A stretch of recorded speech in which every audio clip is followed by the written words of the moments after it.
Cavango goes up into the gate. And Comradeship will be the last. Will he be the last out again? They're ready. Gates open. Comradeship stayed there again. Missed it 5 lengths tonight. Jasus and Cavango began well. Quick Wit is ridden forward, goes looking for the lead as they're about to link with the course proper. Atlantic Sport settling just off the pace, and Kettle River's going forward along the rail. Then Final Drive, Golden Arrow, Too Nice Name. Harthick is second last, and Comradeship a length and a half away at the tail of the field. Kettle River used the inside and led down the back of the track. First 400 metres in 25.9. Kettle River 3/4 of a length in front of Atlantic Sport. Final Drive a length and a half away, running third on the inside of Move Far. Quick Wit travelling 3 deep, a length and a half to National Pride, who's 1 away from the fence on the inside of Cavango. 3/4 of a length to the yellow colours of Jasus on the rail. 1 to Golden Arrow, 2 lengths to Too Nice Name, a half to Harthick, and 1 1/2 to Comradeship. Atlantic Sport serving it up to Kettle River, past the 600 metres mark, and they lead by a length. Quick Wit is third and deep, Move Far in the middle.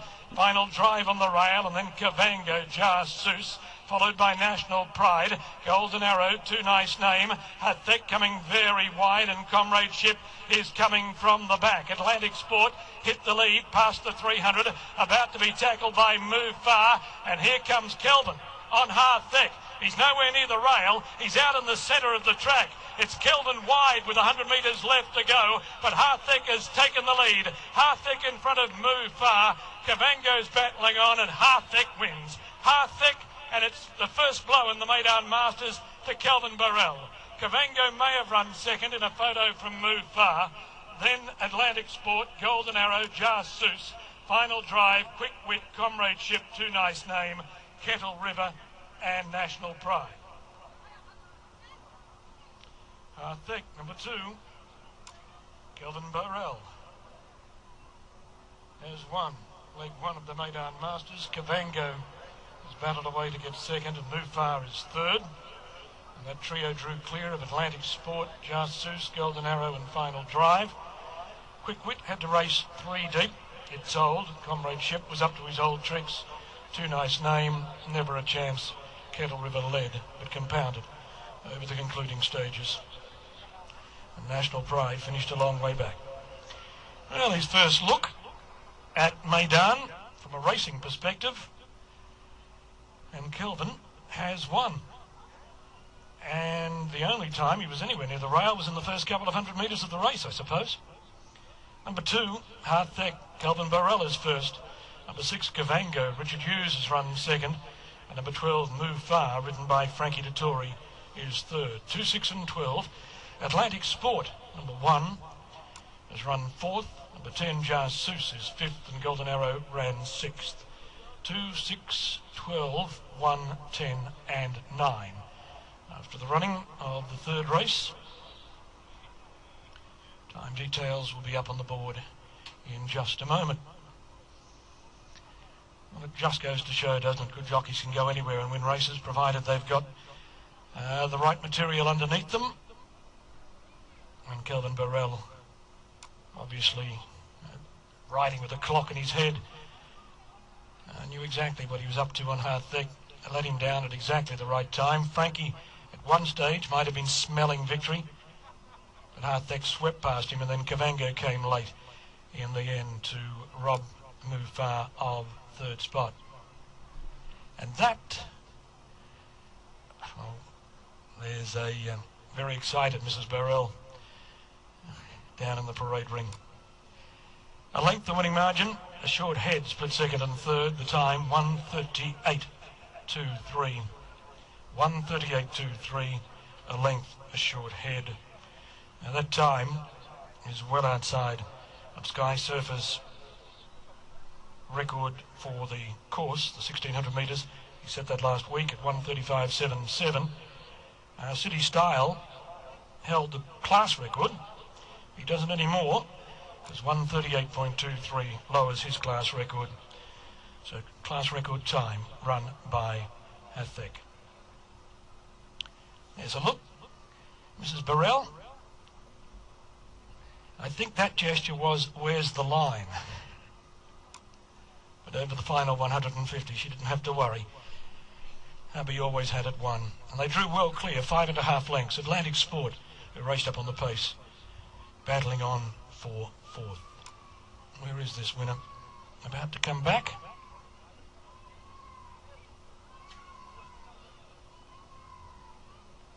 Yeah, good result for... Ooh. Horse went sort of right coming out of the source there in virtual land, but a good result for Calvin Borel. A double on the card for trainer Ali Rashid Al-Rai. That's his 22nd winner of the campaigns now. Only 3 winners behind Musauba Al-Maheri. You never know, could go and get even placed higher than him as proceedings can come to a conclusion at this evening. But Hathek, I said to Jason before the race, for some reason I just thought this horse, I didn't tip him in the papers yesterday, but I looked at it again and I thought, bet you Calvin Borel's going to win on this horse, and he's got a great tune of him, nowhere near the rail, but he got a good tune out of him nevertheless.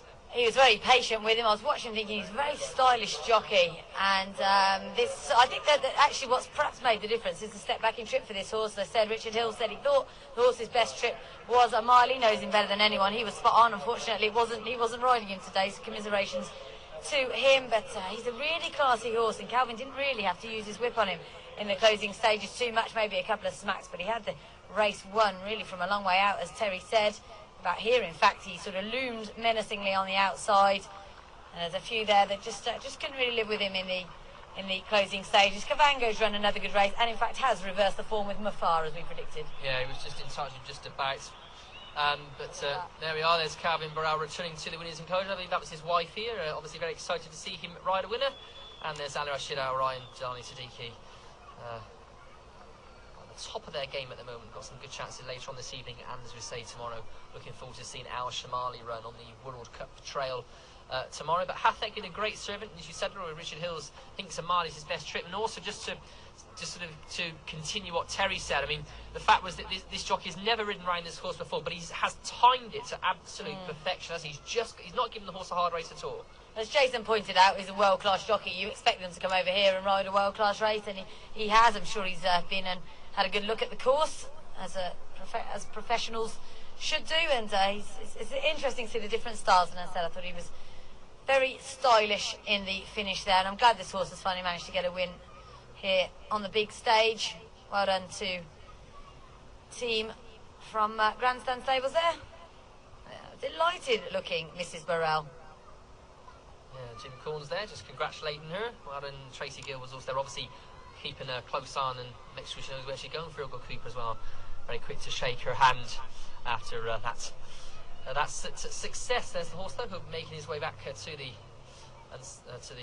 washing down barn and having one drink, I'm sure. But he's got the job done nicely. I was just concerned these races were starting to just catch up with him, because he's not been campaigned sparingly this season. He's been on the go for quite a long time, and he's acquitted himself very, very well throughout the season. And I just thought, because he was finishing second and third, he was sort of being clobbered all the time. But there we are anyway. We're waiting for Calvin Borel, who's going to be with us in just a minute. Calvin, everybody was expecting you at the rail, and you came right on the outside. Yes, ma'am. I don't think the rail's playing as good, because it's not dirt. It's fatigue, and I learned a lot about this track at working on the farm playing Wilson Cornasters, so that helped a lot, and it paid off today. Okay, well done. Thank you. Yeah, didn't quite get what Calvin Borel said there, but he'd be very happy. Perhaps we'll try and get a little word with him in a bit of more time, perhaps next time, and see exactly how he's finding his time here in the UAE. But 75 points now for Calvin Borel. He leads the Meydan Masters so far, with 2 more points legs remaining. This is the head-on. You can see Cavango there in the colours of Sheikh Majid bin Mohammed Al Matsoon, just upside Hathek though. Again, what a good chain to put his stick through there, Calvin Borel. The horse is just sort of lugging to the left slightly. He's got his stick in his left hand just to try and keep him straight as much as he possibly can, and he manages to get up there on the line in the end to score officially by a length from Cavango and Mufara. So those two were very closely matched on their run last time, only having to give him a pound on this occasion. So Cavango has just managed to get in front of Frankie the Tourist Man. Let's see, Frankie just turned out. I was assuming he was giving Calvin a congratulations there. I'm sure he would. These two would have ridden against each other at the Breeders' Cup meeting, among other occasions. So well done, Hethek. 7th start of the season for him. He's been on the go right since November, and he takes his races very, very well. As we see the race from the outset. On the far side, breaking well up with them was Kavango, Atlantic Sports in the red colours, nearest to us. He's done well, I thought, actually, first time blinkers. Yeah, he ran well last time as well. He's proving consistent. Quick Wit, William Buick's mount.